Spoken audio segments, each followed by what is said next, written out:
안녕하세요. 9월 2일 월요일입니다. 9월의 하늘이 활짝 열렸습니다.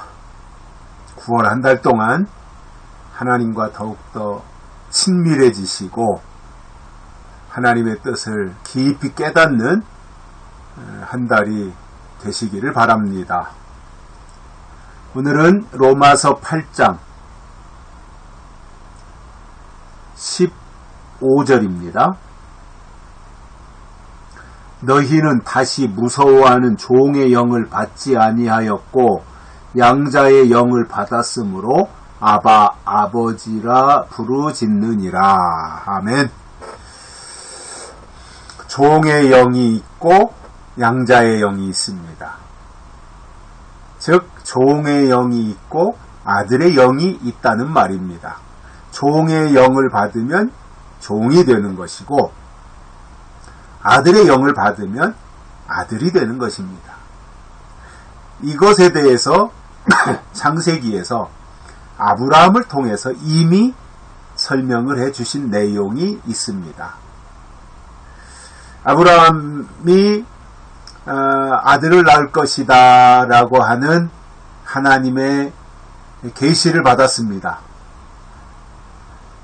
그런데 사실상 아들을 낳을 수 있는 조건은 안 됩니다. 아브라함도 나이 많아서 75살이나 되었고 아브라함의 아내 사라도 65세나 되었고 경수가 이미 다 끊어졌고 임신할 가능성은 없습니다. 그런데 하나님이 너에게 아들을 주시겠다 이렇게 말씀하시니까 그 말씀을 듣고 기다리다가 어느 날 자기 집에서 똘똘한 종이 있었는데 그 이름이 엘리에셀이었습니다. 엘리에셀이라고 하는 종이 똘똘한데 하나님이 아들을 주시겠다고 말씀을 하셨는데 아무런 1년 2년이 지나도 기색이 없으니 어느 날 하나님께 물어봤습니다. 하나님, 아들을 주신다고 했는데 우리가 아들을 낳을 희망은 없고 우리 집에서 똘똘한 종 엘리에셀이 있는데 엘리에셀을 아들로 삼으면 안 되겠습니까? 라고 했더니 하나님이 NO 하셨습니다. 안 된다. 왜냐? 엘리에셀은 종이다 이겁니다. 종은 아들이 될 수 없다 이거예요. 그래서 알겠습니다 하고 기다리다가 어느 날 아브라함의 부인 사레가 아브라함에게 건의를 합니다. 아무리 봐도 나는 임신할 가능성이 없으니 내 몸종 하가를 통해서 배를 이어라 라고 요청을 했을 때 아브라함이 그것을 거절했어야 되는데 승낙을 합니다. 그리고 하가를 통해서 이스마엘을 낳았습니다. 그 이스마엘을 낳고 아브라함이 이제 종을 통해서 낳았으니까 어쨌든 아브라함의 입장에서는 아들이잖아요. 그래서 그 이스마엘을 아들로 생각하고 이제 있었는데 하나님이 아니라는 거예요. 왜냐? 종에게서 났으니까 아들이 될 수 없다는 거예요. 하갈이 사레의 종이었으니까요. 그래서 아하 이거 낭패구나 생각하고 왜냐하면 엘리에셀 종도 안 된다. 또 아브라함이 낳았는데 종 하갈을 통해서 낳았으니까 이스마엘이 아브라함의 아들이어도 상속자가 될 수 없다. 안 된다. 그래서 다시 아브라함이 기다리다가 100세에 이삭을 낳았습니다. 자, 이스마엘도 아브라함의 씨를 통해서 낳았고 이삭도 아브라함의 씨를 통해서 낳았는데 중요한 것은 뭐였어요? 그 씨를 받은 여자가 누구냐예요. 여자가 누구냐. 종 하갈이냐 조강지처 사라냐. 왜냐하면 약속이 어디에 있냐라는 거죠. 하갈에게는 약속이 없었잖아요. 사라에게는 약속이 있었잖아요. 아브라함과 사라에게 하나님이 약속을 주신 거잖아요. 근데 하갈은 종이었기 때문에 하나님의 약속이 없었어요. 그러니 약속을 받은 사라를 통해서 아브라함의 씨를 받아야 후사가 된다는 거예요. 상속자가 된다는 거예요. 그게 이삭이었던 거지요. 그리고 엘리에셀은 그냥 한 번 이름이 거론되긴 했지만 그냥 종으로서 있었던 거예요. 그래서 아브라함의 그 이야기를 통해서 엘리에셀 종, 이스마엘 그 종의 엄마가 종인 사람을 통해서 태어난 이스마엘, 그것도 안 된다. 이삭, 약속이 있는 사라를 통해서 태어난 이삭이어야 후사이고 상속자가 된다. 이 말씀을 해주셨잖아요. 그것을 로마서 8장에서 지금 설명하는 거예요. 너희는 다시 무서워하는 종의 영을 받지 아니하였고, 즉 율법의 영을 받지 않았다 이겁니다. 엘리에셀의 영을 받지 않았다 이겁니다. 종의 영을 받지 않았다 이거. 이게 참 대단히 중요한 말씀인 거거든요. 율법은 종이라는 거예요.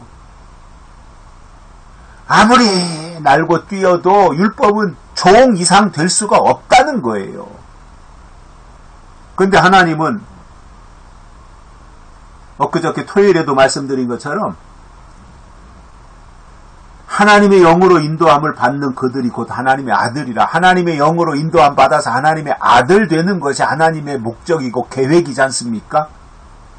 그런데 그것은 한 번에 도달할 수 없기 때문에 오랜 세월 속에서 엘리에셀도 거론됐다가 이스마엘도 거론됐다가 결국 이삭을 통해서 하나님의 아들이, 아브라함의 아들이 태어나서 후사가 되는데, 자칫 잘못하면 종의 영이 하나님의 아들 되는 것인 줄 알고 착각할 수 있다는 거예요. 종의 신앙 가지고 있으면서 하나님의 아들 되겠다고 하는 것은 말이 안 된다는 겁니다. 그것은 하나님이 NO 하시는 거예요. 거절하시는 거예요. 될 수가 없어요. 그런데 감사하게도 우리가 종의 영, 율법의 영을 받지 아니하고 양자의 영을 받았으므로 하나님을 아버지라 부르느니라, 이렇게 바울이 설명하고 있습니다. 그러니까 이제 초대교회 당시에 바울이 설명한 거니까요. 종의 영이 있고 양자의 영이 있고 아들의 영이 있다. 이것을 지금 설명해 주고 있어요. 양자는 입양한 아들이잖아요. 낳은 아들이 아니라. 그러니까 DNA가 달라요. 유전자가 다르다 말이에요. 그러나 입양해서 아들로 키워요. 아들인 거죠. 그런데 양자다 말이에요. 하나님은 우리를 영원히 양자로 삼으시겠다는 것은 아닙니다. 그러나 단계상 종의 단계에서 양자의 단계, 양자가 이제 은혜니까요. 그 양자의 단계로 인도하시는 것이고, 그래서 양자의 영을 받으면 아버지라 부른다. 뭐 아버지라고 부르는 거에 똑같은 거죠. 아들이 부르나 양자가 부르나, 또 양자도 아들이니까 하나님을 아버지라고 부르는 입장에서는 똑같은 거예요. 그러나 이제 시기적으로 진짜 참 하나님의 아들은 종의 영이 아니라 양자의 영이 아니라 아들의 영, 즉 진리의 영이 임해야 하나님의 참 아들이 되고, 그들에게 하나님이 인을 치셔서 천년왕국으로 이끄시고 하나님의 그 예비하신 그곳에서 천년 동안 왕노릇하게 하시는 그 역할을 하나님이 하나님의 약속으로 태어난 아들들에게 그 역할을 맡기시겠다는 것인데, 아브라함이 그것을 단계적으로 지금 설명하면서 종의 영으로는 안 된다 라고 하는 것에 대해서 설명을 해 주신 것입니다. 여기까지 하겠습니다. 고맙습니다.